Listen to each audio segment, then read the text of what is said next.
This podcast is brought to you by Water Cooler Comedy. What if your team was as excited to clock in on Monday morning as they were for that first drink on Friday night?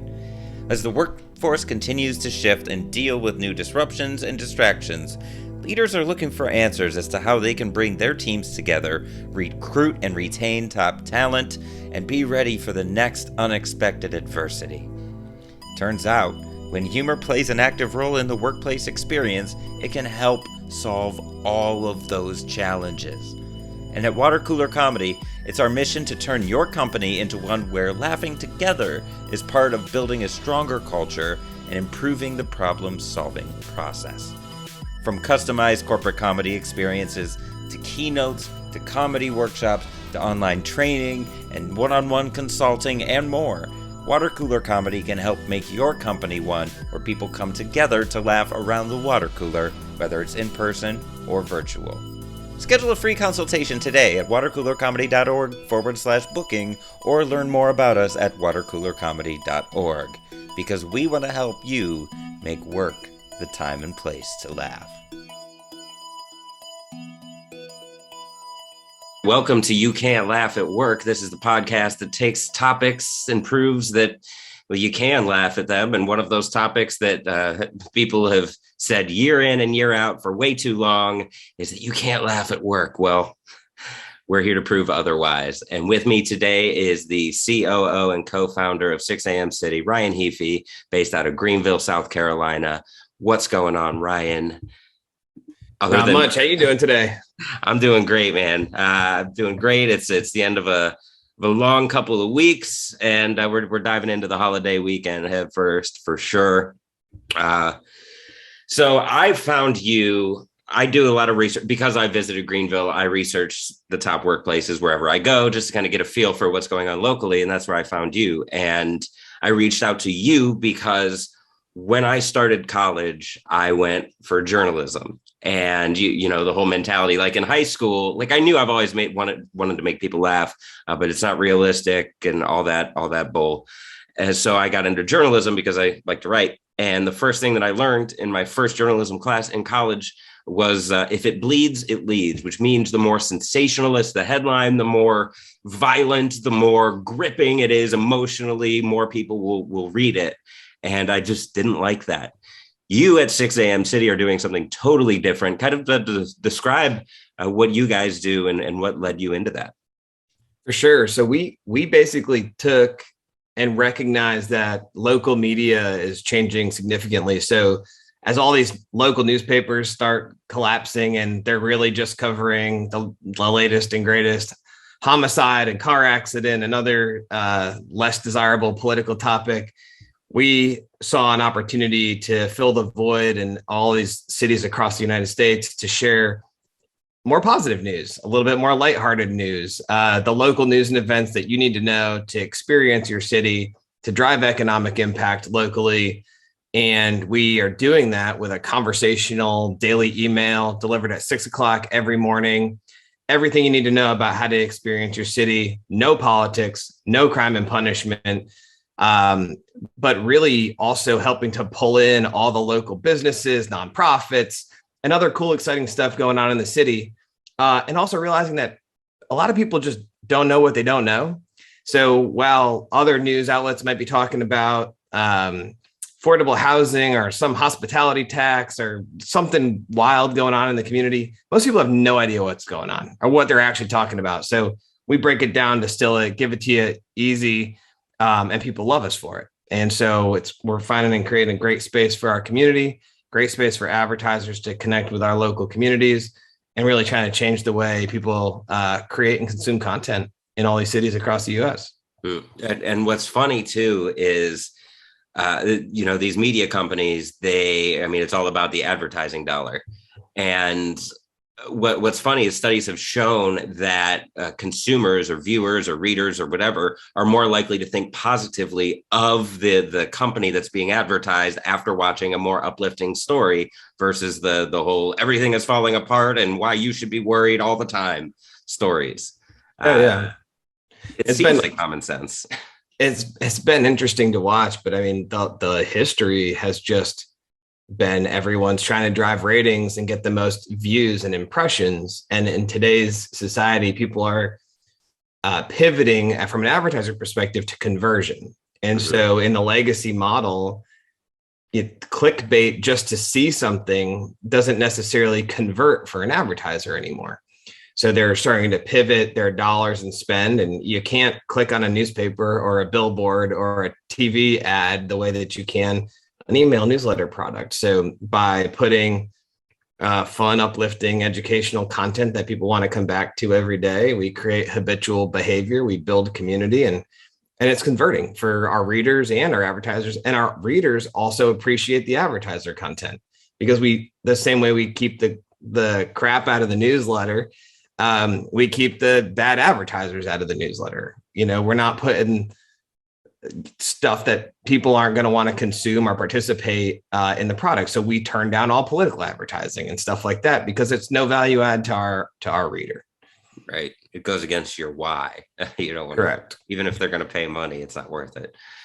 And that goes against the grain for most media companies. I mean, maybe there's a correlation between toxic journalism and the fact that, like, you don't see many of those media companies on top workplace lists. So how do you feel that this choice that you've made has made an impact on your culture to focus on the more uplifting stories? Well, it's definitely made a significant difference for us. I mean, just the other day, we were named best and brightest companies to work for in the nation, because we have created a culture that is desirable for our staff. I mean, we built our culture based off of what our team wants to see in a lot of ways. And they've been part of creating the culture. They helped to define the values. They helped to tell us what benefits they cared about.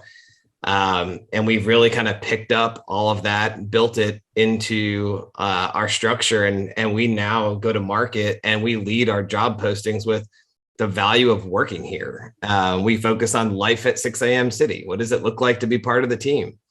Not so much the job. And really, even when we actually evaluate our staff on our company's values more so than their performance in their role. If they're not in line with the company values, odds are they won't be working here in 3 months. So we care more about the people and their commitment to the team and our company values than anything else. And that's really just, it's helped to create a company where we've retained all of our employees. Like through all of COVID, like we don't have people quitting. We don't have people that we're having to fire. I mean, like we literally have retained almost 100% of our staff over the last 24 months and have grown significantly in that same time period. So I think the testament to focusing on your staff and the culture has gone a long way. It's not necessarily the cheapest thing to do, but I think it's a lot cheaper than the turnover you have by fostering a toxic culture or not listening to your employees and delivering what they want. Most of what they want is not actually that expensive or hard to deploy. People just aren't listening to their employees a lot of times and are therefore incapable of delivering the value that the employees are looking to have. That's like, if I could repeat that word for word or fit that all in one quote graphic, like I know so many people listening to this are scribbling down exactly what you just said, because, as we were talking about before we started recording here, retention and recruiting is it's top of mind for so many people right now. And having that culture in place, like that's the long-term play versus the short-term, like here's some money, here's a bonus, here's like a sign on, whatever. And so you've avoided doing that, I assume then. Oh yeah. I think we get more ideas from our company staff in our FBI channel. So we use Slack to communicate internally. We have a distributed workforce in 24 plus cities across the country, and they are connected every day as if they're sitting in the same room. But we have FBI, which is, to be politically correct here, freaking brilliant ideas. And this is where all of our staff, all the way down to our interns, can contribute ideas on how to make the company better. And we take those ideas, we put them in play. So whether that's the team feeling empowered that they've changed processes, or the team bringing up that, hey, maybe we should do unlimited PTO. And while that may sound like a crazy idea for some business owners, it's actually a brilliant idea. And a lot of times that people use that in a different way, that they use less time off. So truly listening to the employees, listening with curiosity is a value of our company, and hearing them out. We use a process called two-way feedback internally, and a went well next time communication dialogue, so that every employee feels like they can talk to their managers and to each other as peers. And we listen, we make space and time to pay attention to what's provided, and then we act on it. And I think there is a gap a lot of times between listening and then actually doing something about it. I'll share real quick. We do an annual company employee survey internally, asking about how good or not we are. What do we suck at? What are we great at?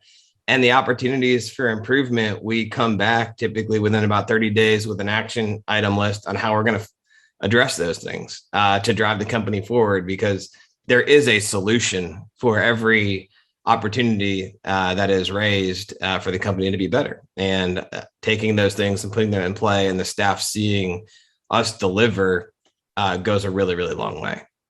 Where did you learn this mentality, this leadership mentality?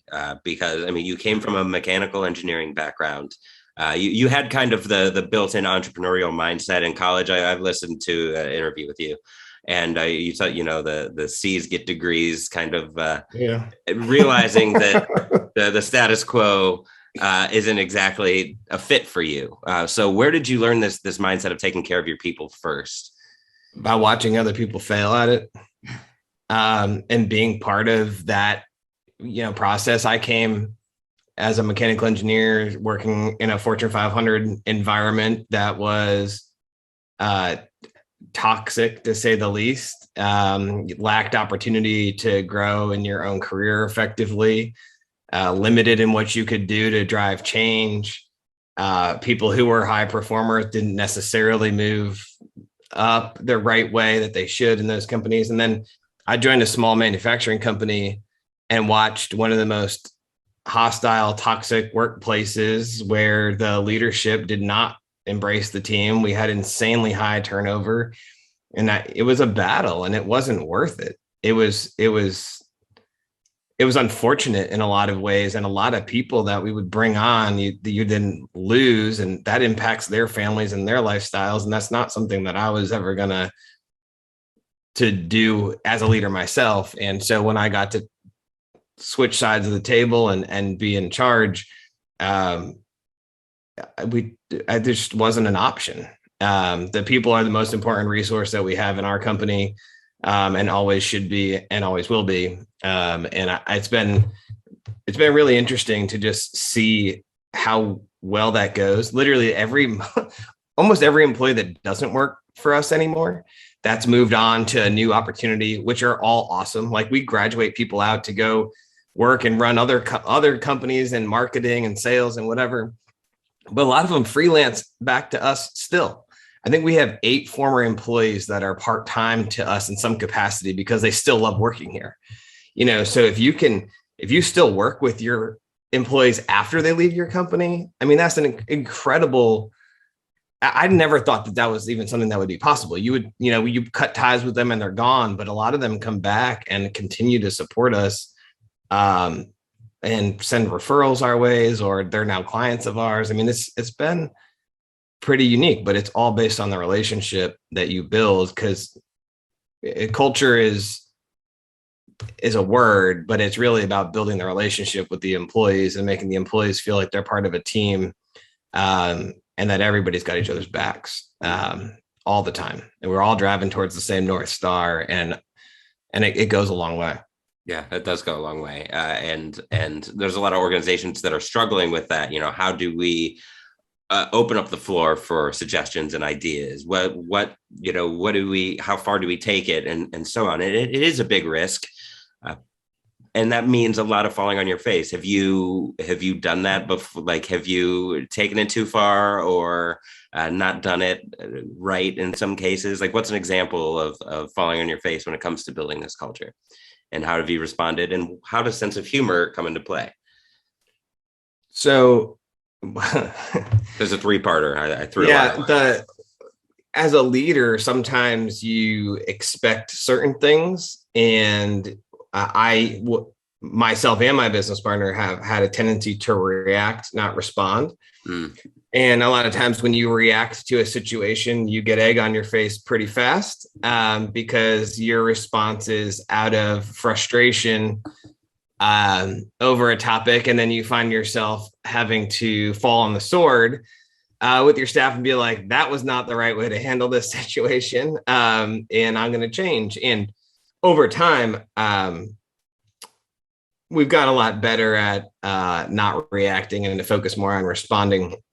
But there are several times where I've, in my career and anyone's, where you say something stupid and you bite your tongue afterwards. You're like, that is not how I meant that to come off. And you lose credibility with your employees. I mean, it's like embarrassing almost, but the best way to get that credibility and respect back is to own up to the fact that you did make a mistake. And a lot of people are so hard-headed and want to just, I'm always right. And so whatever I said is the way it's going to be. And that's actually not going to get you anywhere. And you build an animosity between your team.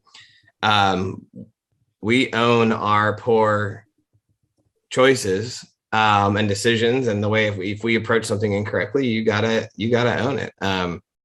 The other day, I think the bigger opportunity, a couple of days ago, I told some people that are leaders in our community that I didn't necessarily agree with some of their what they were doing locally, and I didn't do it in the most professional manner. And it made me look bad, but it also created opportunity. So now I've gone out, I've shared proactive, positive solutions to take things forward. So I took one step back, but now 2 steps forward. Regain the credibility. You go out there and prove that you can own it. And you now establish a much stronger bond and relationship with all those people. So I make mistakes. Made one a couple of days ago. I owned it. I ate it. We're back on track, but all folks do that, and making sure that as a leader too, we appreciate when our team makes mistakes, so long as they own it. Don't ever surprise me with something. Own up to what you've done or what the gaps are, and you'll always be a winner. You can't laugh at that. Hey, this is David from You Can't Laugh at Work, and I want to interrupt this episode real quick. Ryan Heafy talks a lot about his culture at 6 a.m. City, and the evidence is clear. They have almost a 100% retention rate throughout all of the pandemic, all the way up until right now.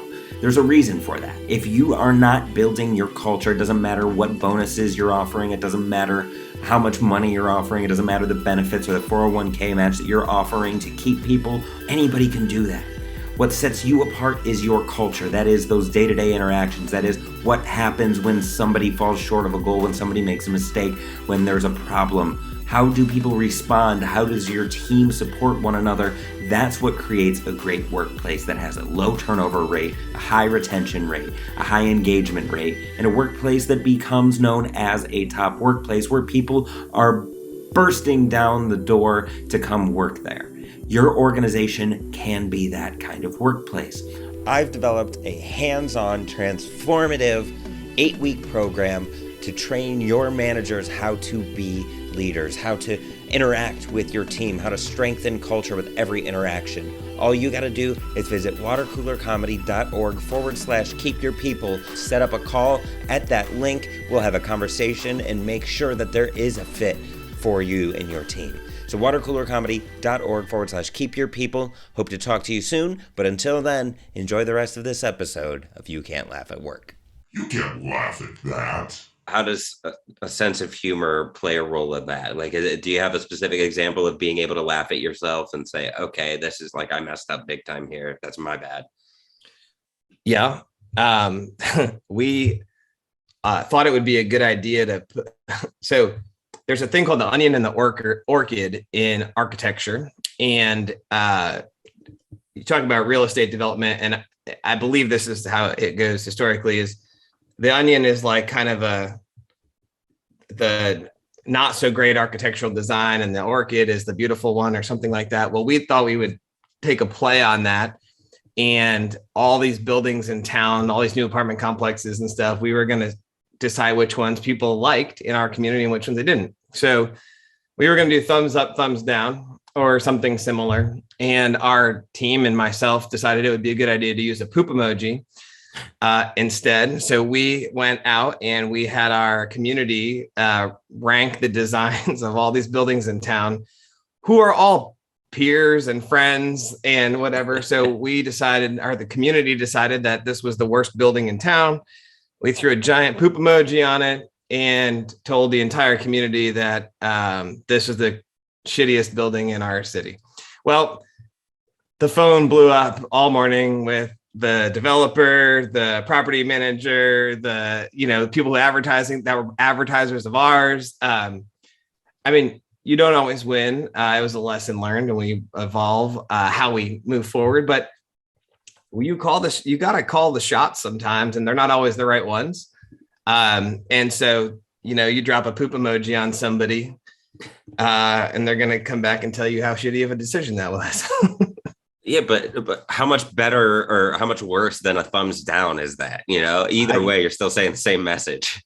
I know. Sometimes you can't win, but it brings some lighthearted comedy to what we're doing.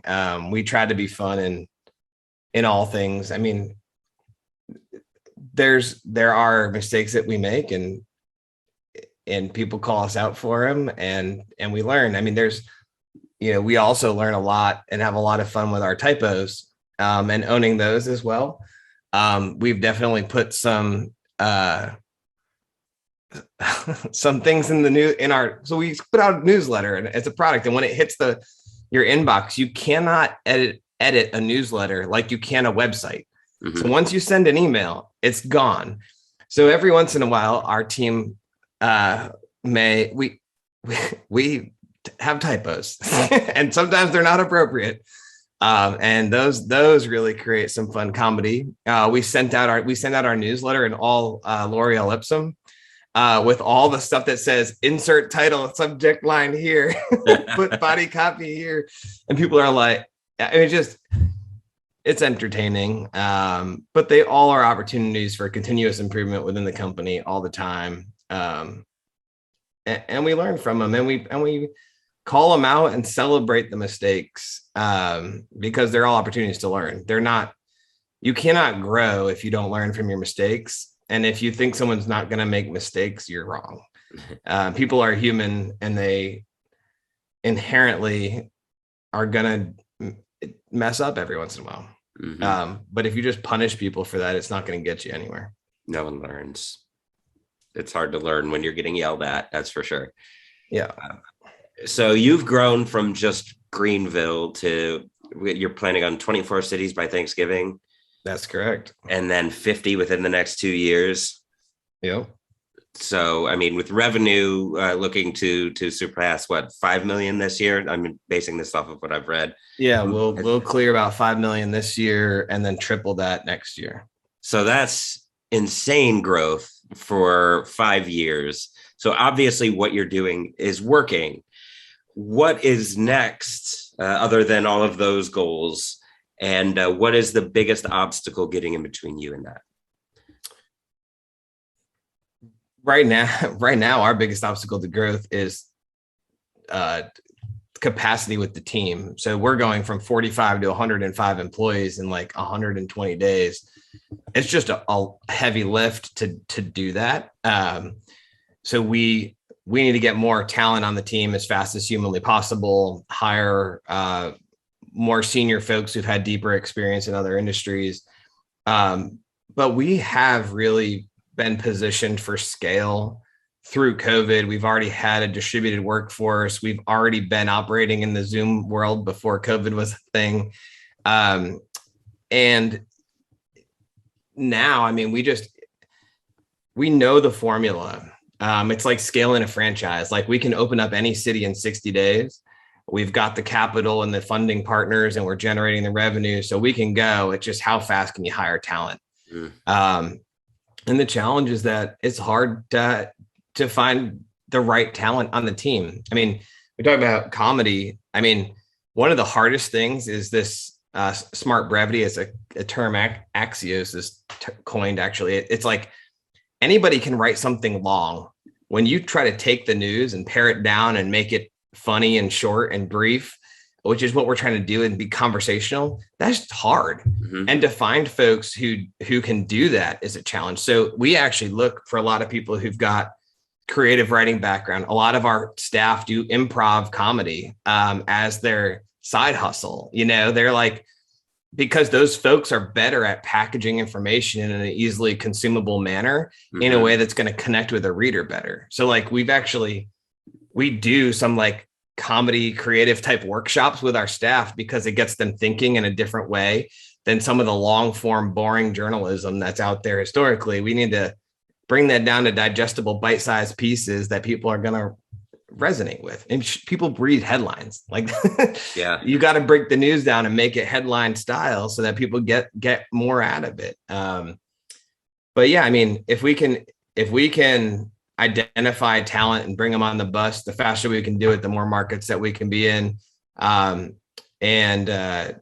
You know, I think between the benefits and pack culture and things that we've created, we're there. It's now just identifying the talent, and not a lot of talent out there that's ready to go and work and wants to hustle. So we're looking for high performers in editorial and sales roles, and convince them to take a leap into something that's growing and come on board. But it's been highly rewarding, and I'm sure anyone in our staff would say so, to be part of the team. Now it's just, how do I go find, you know, one person every other day for the next 4 months? Right. It's a lot of people to bring on the bus. But we're fired up about it. And there are some great folks out there. We just got to make the right handshakes and convince them to come over, and they get to be the celebrities running the product in their different cities, and connect with the communities and drive economic impact. And hopefully that's a rewarding opportunity for the people that are on our team too. So you've got meaning, you've got fun, you've got improvement, you've got growth. I mean, you've got all of these things baked into every single potential job opening that exists. And I love what you said about describing what it's like to work there versus what you're doing, and continue with that messaging. If you'd like, you can send me a link and I'll throw it in the show notes if for like hiring or whatever works best for you. I can include that in the show notes as well. So if anybody, cool, you are on it. 6amcity.com/jobs. I mean, there's about 40 open positions right now. We're looking for the person who won the beer pong championship or ping pong championship. You know, that's the person who's got that fun personality, who's out there that's changing the world in their own way by being a fun, active part of their community. Having fun through pride and place is a core value of our company. And if you're not having fun in your city and you're not having fun in your workplace, then you're not the right person to be on our team. But if you want to have fun where you work, you want to have fun in the cities that you live in, you want to get rewarded appropriately for the work that you do and recognize, those are the people that we want on our team. And we're always down for some good challenges and entertaining competitions internally. I think right now we have baby pictures challenge going on. The company is currently competing to see if we can match the employee today with the baby picture of yesterday. And we've gamified it. We got some fun competition going on internally. We do those things every few weeks, and it keeps our staff motivated and exciting. So we're excited about what's next. Yeah, gamification. I mean, that's another innovation that keeps people human at work, and you're 10 steps ahead of the curve. Fortunately, but also unfortunately, you know, more and more organizations, I wish we would lean into this. You know, if I would have stuck it out and gotten that journalism degree, something like you're doing is something that would be right up my alley. So one last question, and then I will let you get to your weekend. And that is, what is the last thing that you guys laughed about as a team? That's a great question. Probably.